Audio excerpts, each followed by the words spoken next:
नमस्कार। तेज हरियाणा पर एक बड़ी अपडेट यह है कि सिरसा में दो सरपंचों पर गाज गिरी है। दरअसल रंधावा के सरपंच को निलंबित किया गया है और डब्बाली के चट्ठा गांव की सरपंच को बर्खास्त किया गया है। आवासीय नवीनीकरण योजना और शैक्षणिक योग्यता में कमियां पाए जाने के बाद सिरसा डीसी की ओर से पूरे मामले पर न्यू दुर्गा ज्वेलर्स सिरसा, खारिया वाले प्रभुजी सोनी व पीली मंदोरी वाले सज्जन सोनी का भारत सरकार द्वारा मान्यता प्राप्त मशहूर hallmark jewellery showroom new Durga jewellers Parshuram चौक सिरसा। अधिक जानकारी के लिए संपर्क करें 9813932001 या 9466697217। संज्ञान लिया गया।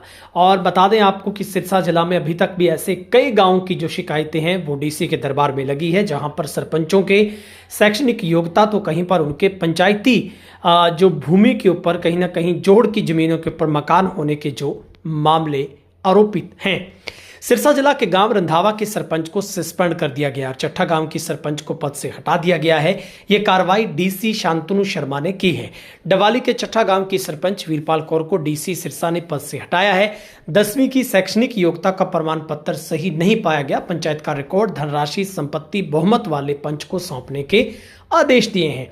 वहीं नाथसुरी चोपटा खंड के गांव रंधावा में डॉक्टर भीमराव अंबेडकर आवास नवीनीकरण योजना में गंभीर अनियमितताएं पाएगी। इसी में डीसी ने ग्राम पंचायत रंधावा के सरपंच सुभाष सिंह को पद से सस्पेंड कर दिया है। ये कार्रवाई हरियाणा पंचायती राज अधिनियम 1994 के तहत 51 के तहत की गई है।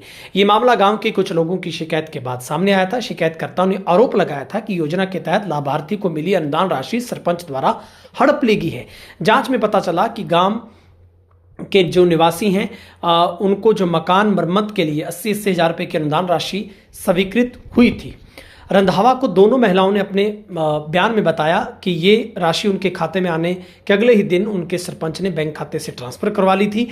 जिला कल्याण अधिकारी की कमेटी की जांच रिपोर्ट में बिंदु संख्या 1 और 12 के तहत इन आरोपों की प्रथम दृष्टि से पुष्टि हुई है। इसी के आधार पर उपायुक्त कार्यालय ने 15 जुलाई 2026 को सरपंच को कारणता नोटिस जारी किया। 7 दिन में जवाब मांगा था। जवाब में सरपंच ने 23 जुलाई को खुद को निर्दोष बताते हुए दावा किया कि शिकायत उनके चुनावी विरोधी गुट की साजिश है।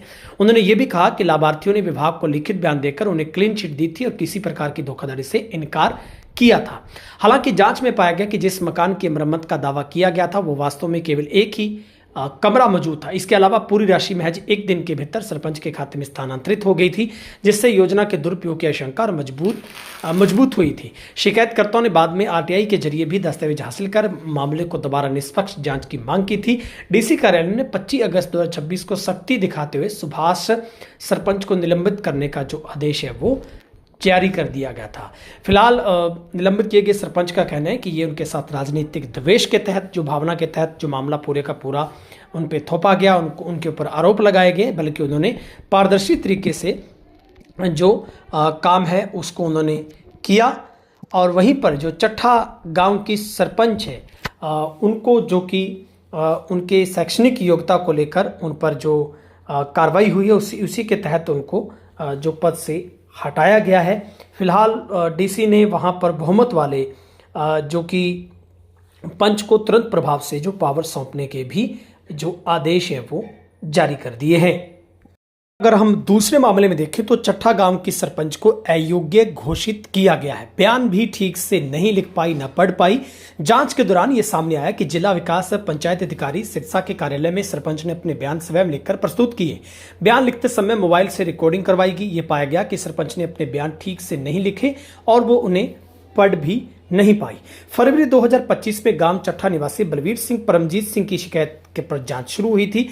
करीब 1.5 वर्ष तक चली ये जांच के सामने तथ्य आए कि वीरपाल कौर का 10वीं का शैक्षणिक योग्यता प्रमाण पत्र ग्रामीण मुक्त विद्यालय शिक्षा संस्थान रायपुर छत्तीसगढ़ से 7 जुलाई 2014 को जारी किया गया था, जबकि छत्तीसगढ़ राज्य ओपन स्कूल रायपुर के 22 अप्रैल 2013 के पत्र के अनुसार rural institute of open school Delhi की सदस्यता वर्ष 2013 में ही रद्द हो चुकी थी।